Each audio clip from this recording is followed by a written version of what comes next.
Então, nessa ação penal 503, 52, 63, depoimento do senhor Roberto Moro. Senhor Roberto, como lhe adiantei, o senhor está como testemunha. Na qualidade de testemunha, o senhor tem um compromisso com a justiça em dizer a verdade e responder as perguntas que lhe forem feitas, certo? Sim. Eu vou advertir o senhor Roberto, que se o senhor faltar com a verdade, o senhor fica sujeito a um processo criminal, certo? Sim. Dito isso, eu vou passar aqui a defesa do senhor Aldemir Bendini, que arrolou o senhor como testemunha, e ela vai lhe formular algumas perguntas. Palavra então, doutor. Obrigado, excelência. Boa tarde, senhor Roberto. Em primeiro lugar, queria agradecer a presença do senhor, enfim, para colaborar aí com a justiça como testemunha, e queria indagar se o senhor está me ouvindo bem. Estou ouvindo bem. Ótimo, obrigado. Bom, o senhor, já respondendo as perguntas introdutórias do juízo, já disse que é funcionário da Petrobras. Eu não sei se eu perdi alguma coisa, mas desde quando? Eu sou funcionário da Petrobras desde setembro de 1981. Perfeito. Quando o senhor Aldemir Bendini assumiu a presidência da companhia, o senhor exercia que função? Quando o Bendini assumiu a presidência da companhia, eu tinha sido indicado pelo Conselho de Administração para ser diretor de Engenharia, Tecnologia e Materiais. Seria uma diretoria transitória para ser confirmada com a chegada do Aldemir Bendini, que estava assumindo a presidência. Perfeito. E o senhor seguiu nessa função, que o senhor falou agora transitoriamente, o senhor seguiu nessa função até quando? Eu fui confirmado nessa função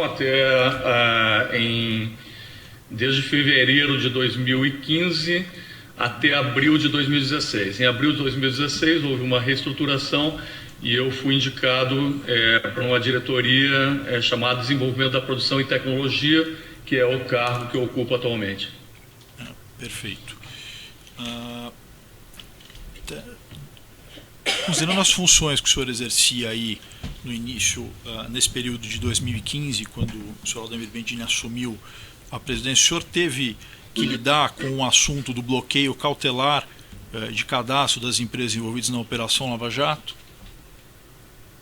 Sim, eu era o responsável como diretor de Engenharia, Tecnologia e Materiais. A área de materiais era responsável pelo relacionamento com fornecedores.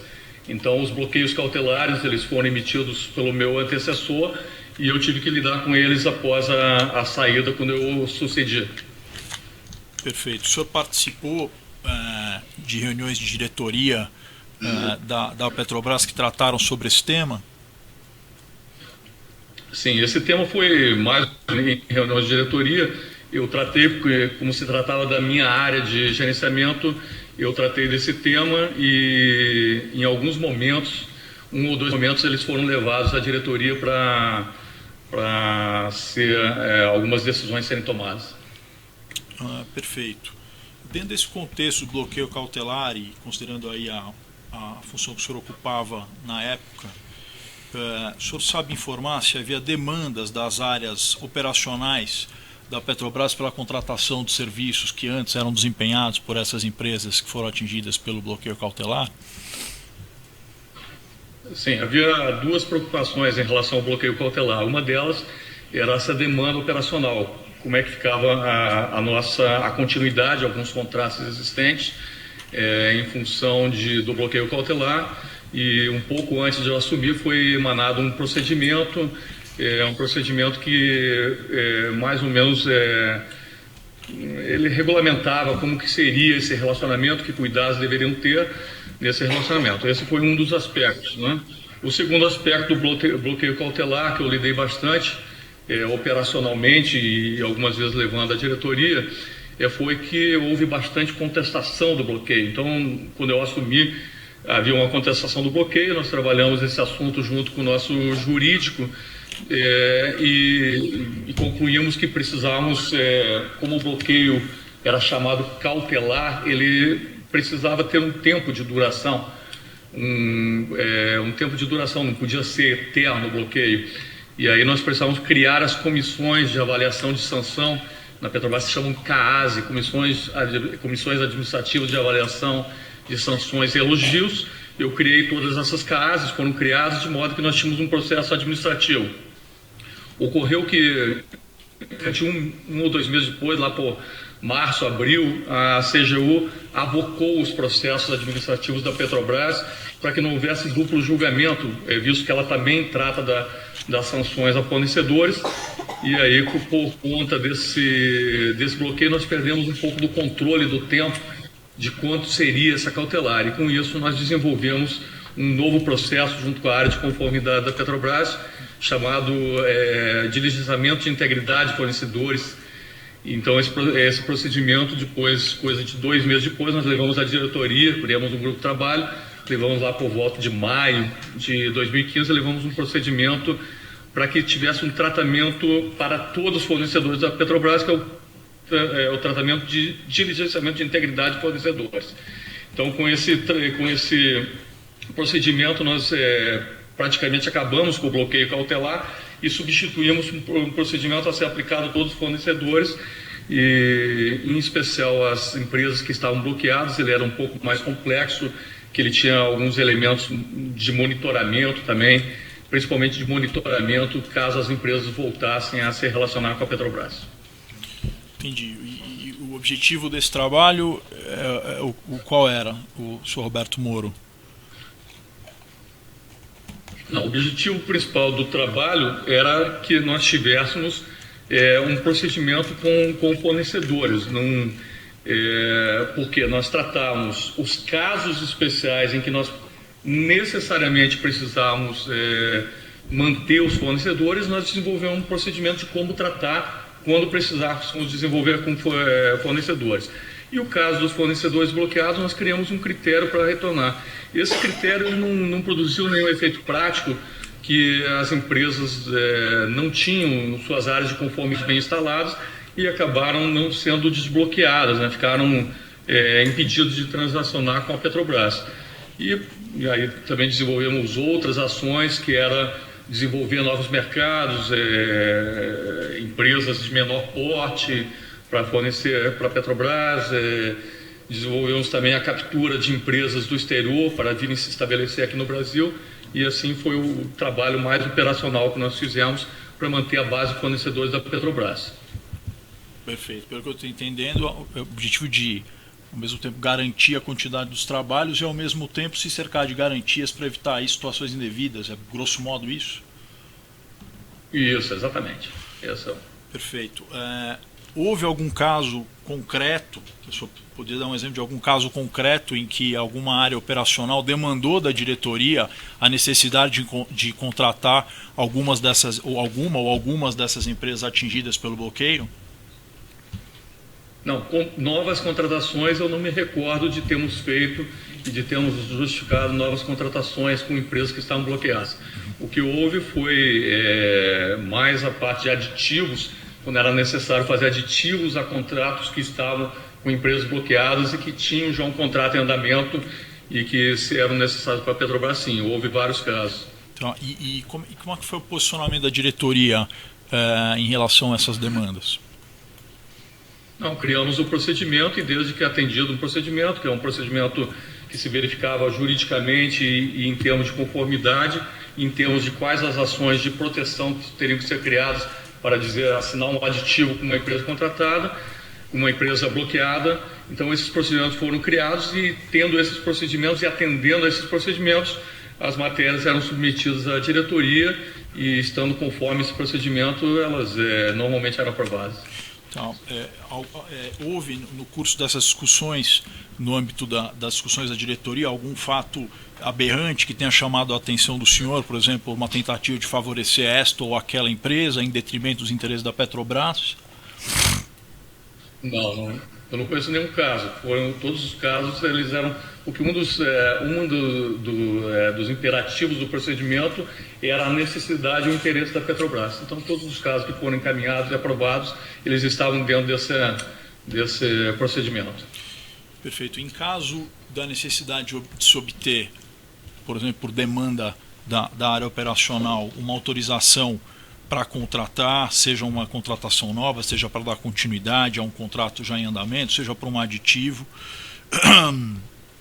em alguma dessas oportunidades, era possível haver uma decisão isolada de algum diretor, ainda que fosse o diretor-presidente, ou isso tinha que passar por decisão colegiada? Dos reforços de conformidade que foram adotados, né, no período que nós começamos a administração, foi as assinaturas compartilhadas, né? Nenhuma assinatura, nenhuma matéria é levada à diretoria, seria levada à diretoria sem haver pelo menos o acordo de duas áreas.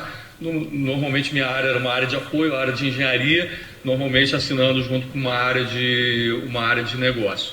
Posteriormente, depois da reestruturação que ocorreu em abril de 2016, nós criamos comitês de assessoramento ou comitês estatutários para dar suporte às matérias. Perfeito. O jurídico foi chamado às falas para tratar do assunto, ou seja, foi demandado algum parecer do jurídico acerca do tema? Isso é do conhecimento do senhor que isso tenha sido discutido? Chegou ao seu conhecimento? Sobre desbloqueio de empresas, de cautelar? Exato. Sim.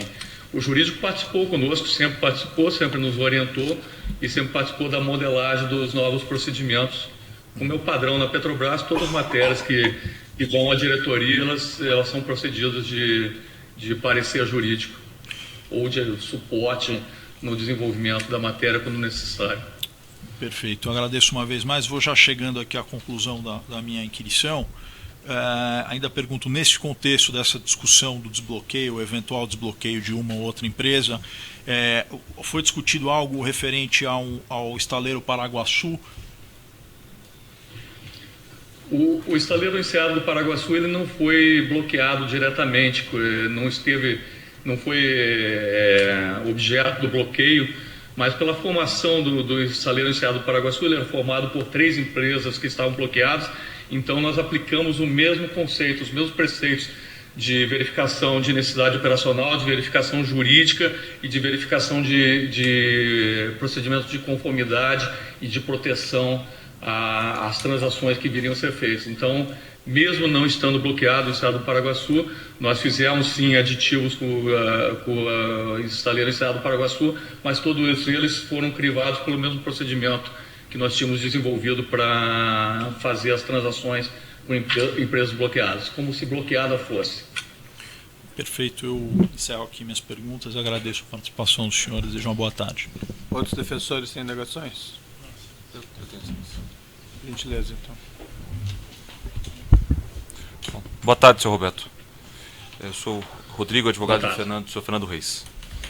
O senhor já explicou que na condição de diretor executivo, diretor da Petrobras, o senhor tinha conhecimento dos temas afetos à Enseada Paraguaçu, né? O estaleiro da Enseada Paraguaçu.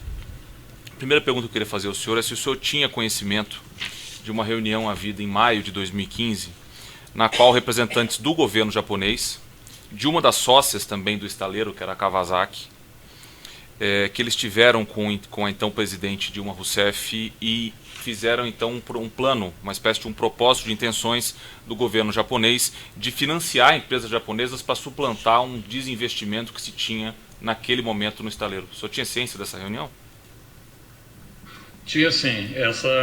Houve essa reunião e houve depois o desdobramento, que essas reuniões eram conduzidas pelo ministro das Minas e Energia, foram desdobradas então em várias, 2, 3, 4 reuniões depois. Em uma delas eu estive presente na reunião, representando o presidente Aldemir Bendini. Ele me pediu que fosse a reunião. Então eu conheci eles chamavam de plano japonês, não era somente o Enseada, era o Enseada e todas as empresas japonesas, eram 4 empresas japonesas envolvidas em projetos aqui no Brasil. Então eles apresentavam um plano que vinha, o plano de cada uma das empresas tinha um plano diferente, mas eles agregavam tudo no chamado plano japonês, né? Em relação ao Enseada do Paraguaçu, fez uma proposta para resolver o problema das sondas da Sete Brasil, mas esse plano acabou não sendo implementado. E especificamente no que diz respeito ao estaleiro Enseada do Paraguaçu, como que esse plano funcionava? Qual era a proposta?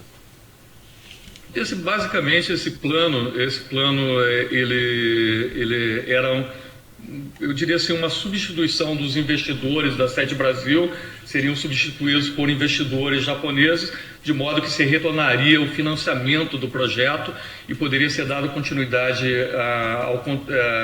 à construção das sondas que estavam com um contrato de arrendamento para serem arrendadas para a Petrobras. Então, esse financiamento japonês, ele daria viabilidade à construção, poderia-se então se acabar a construção e começar a operar o contrato de afretamento de sondas com a Petrobras.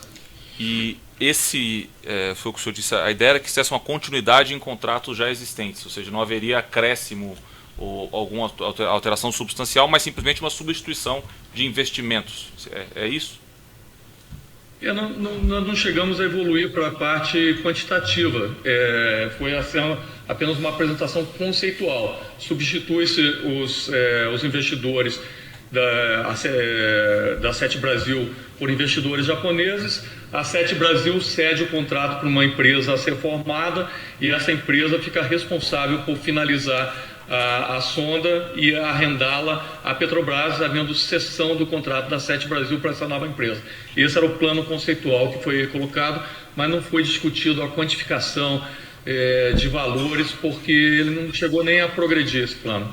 E esse grupo de trabalho, ou força-tarefa, que tratava do plano japonês, quem que integrava? Quais eram as pessoas e os cargos delas que integravam esse grupo de trabalho? Bom, esse grupo, na reunião que eu fui, acho que foi uma vez que eu fui, se não estou enganado, era o ministro da Minas e Energia, tinha o ministro da Indústria e Comércio, que estava também o Ministério da Indústria e Comércio, nem sempre o ministro estava presente, né? Que me lembro mais, o BNDES como financiador, a Petrobras como demandante, eu acho que e os construtores, os estaleiros construtores principalmente, que estavam ligados a sócios japoneses. Era o Estado da Paraguaçu, a Ecovix, o estaleiro Atlântico Sul, e esses eram três, na verdade, né, que eu me lembro, três estaleiros. Seria uma agenda de governo ou uma agenda de Petrobras? A relevância era uma agenda de governo, né, que foi procurado pelo governo japonês, porque há alguns anos atrás o governo brasileiro tentou atrair sócios investidores japoneses para aportar tecnologia nos estaleiros brasileiros. Então, como isso ocorreu alguns anos atrás, aí o governo japonês sentiu que talvez devesse ter uma agenda aí entre os países, né? Então a embaixada do Japão se envolveu, era uma agenda. A Petrobras representava como cliente de uma demanda importante, né? E como contratos importantes, a Petrobras era chamada. Mas sempre nossa posição foi a nossa demanda, nosso plano de negócio. O que está aí são nossos negócios existentes, né? Então, dentro desse framework que foi procurado soluções, foram apresentadas essas soluções para o plano japonês. Tá. Sem mais perguntas. Outros defensores têm indagações? O Ministério Público tem alguma indagação? Sem perguntas. O assistente de acusação tem alguma indagação? Esclarecimento do juízo, senhor Roberto. O senhor Bendini, ele tinha alguma posição definida em relação a esses bloqueios cautelares? De uma forma geral, acho que não só o Aldemir Bendini, como a maioria das discussões que nós tínhamos, era no sentido de que as empresas deveriam ser preservadas, né? Atividade econômica, desde que elas entrassem nos ditames da lei, que era a colaboração, a troca da administração, a implantação de procedimentos de conformidade e o ressarcimento pelos danos causados, né? Dentro desse framework se pensava que deveria ser encaminhado para essa linha, que era a linha da leniência com as empresas. Esse era o pensamento geral da preservação da atividade econômica. Havia sim esse pensamento. O senhor Bendini tinha alguma posição definida em relação ao Grupo Odebrecht e esse bloqueio cautelar? Ele nunca chegou a expressar assim nenhuma particular em relação a nenhuma empresa, né?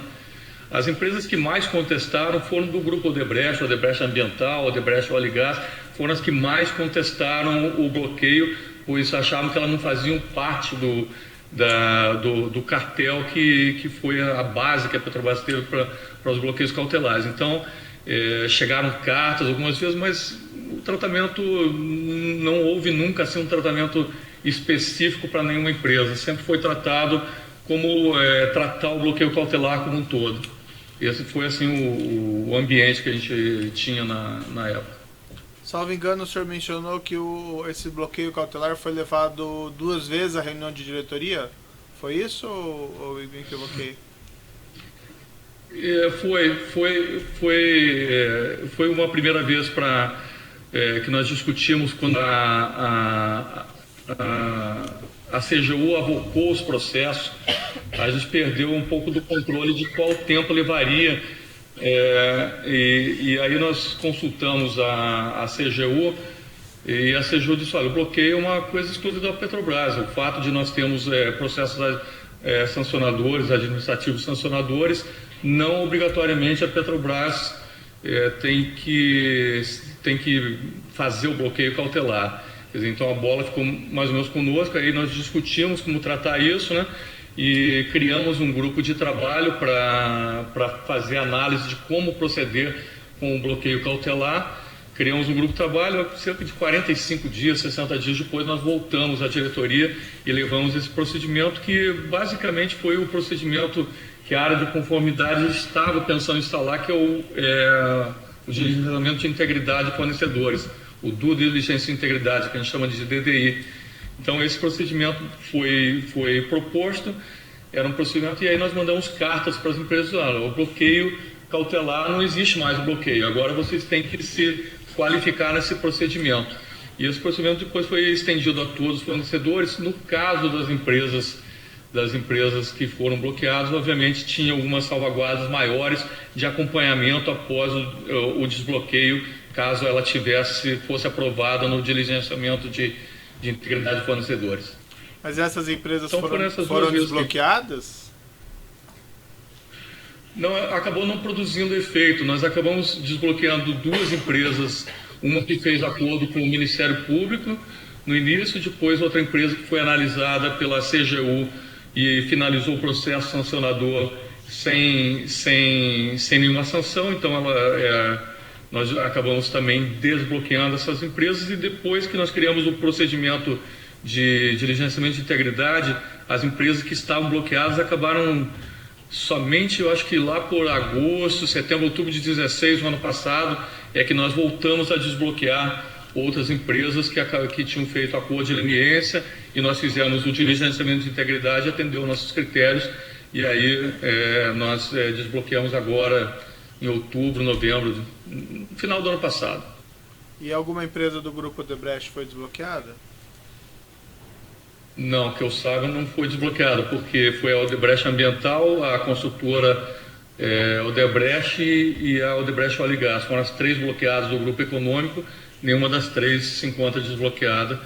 Não é desbloqueada, na verdade não atenderam ao nosso critério de diligenciamento de integridade. Em particular, a Odebrecht ela demorou muito a reagir, a aceitar e reagir, criar novos procedimentos de conformidade. E então o relato que eu tenho, que nem é a minha área, é a área do diretor João Elec, é que realmente eles partiram num estágio posterior, então, em relação a outras empresas que realmente criaram áreas de conformidade nas empresas. O grupo Odebrecht levou um pouquinho mais de tempo para reagir, ainda não alcançou a maturidade para desbloqueio. Tá certo. Então, eram esclarecimentos do juízo. Eu vou interromper o depoimento. Pode parar.